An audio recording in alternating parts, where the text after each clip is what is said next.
হন কবি নজরুলের শিক্ষার্থীরাও। এর জেরে মেগা মান্ডি কর্মসূচির ডাক দিয়ে সকাল 10টায় কলেজ দুটি থেকে ডাক্তার মাহবুবুর রহমান মোল্লা কলেজের দিকে রওনা দেন শিক্ষার্থীরা।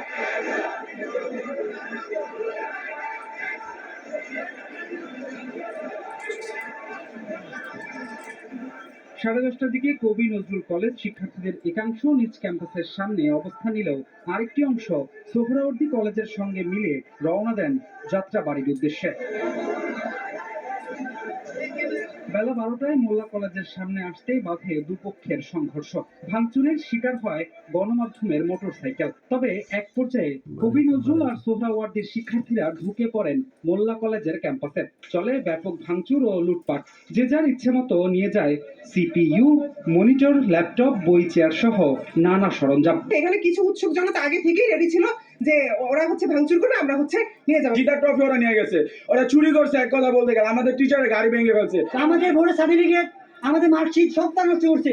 এই কারণে আজকে আমাদের কলেজে আসছি। আড়াইটার দিকে ক্যাম্পাসটির ভেতরে ঢুকে দেখা যায় সবই প্রায় ব্যবহার অনুপযোগী। মূল্যবান জিনিসপত্র চুরির পর আগুন দেওয়া হয়েছে বইয়েও। অফিস রুম একদম ধ্বংস করে দিয়ে গেছে। আমাদের টিচারদের যত যাবতীয় জিনিসপত্র আছে সব শেষ। কিছু লোক মির্জা ঢুকে এই এটাই ভাঙচুর গিলে করছে। টেবিল যা আছে, লিপ যা আছে সব ভাঙা গেছে। 3টায় কলেজটিতে প্রবেশ করতে যায় পুলিশ। তবে ঘটনার সময় তাদের অনুপস্থিতির কারণে শিক্ষার্থী পুলিশে শুরু হয় বাগবিতণ্ডা। পুলিশের কাছ থেকে আমরা, র্যাবের কাছ থেকে আমরা সঠিক জবাব চাই। ওরা কেন এত দেরি করলো? পুলিশ ওনারা ভয়ের মতো দিয়ে পালাছিল, ওনারা একবার পদক্ষেপ নেয় নাই, ওদের সাথে কথা বলে বোঝানোর চেষ্টা করে নাই যে তোমরা চলে যাও। ওদের কাছে অস্ত্র ছিল, সেই অস্ত্রগুলো দিয়ে আমাদেরকে মারছে। পরে সেনাবাহিনীর সহায়তায় কলেজে প্রবেশ করে পুলিশ। বেলা 3:30টায় সংবাদ সম্মেলনে ডাক্তার মাহবুবুর রহমান মোল্লা কলেজের অধ্যক্ষ জানান, সঠিক সময়ে সঠিক পদক্ষেপ নেয়নি পুলিশ।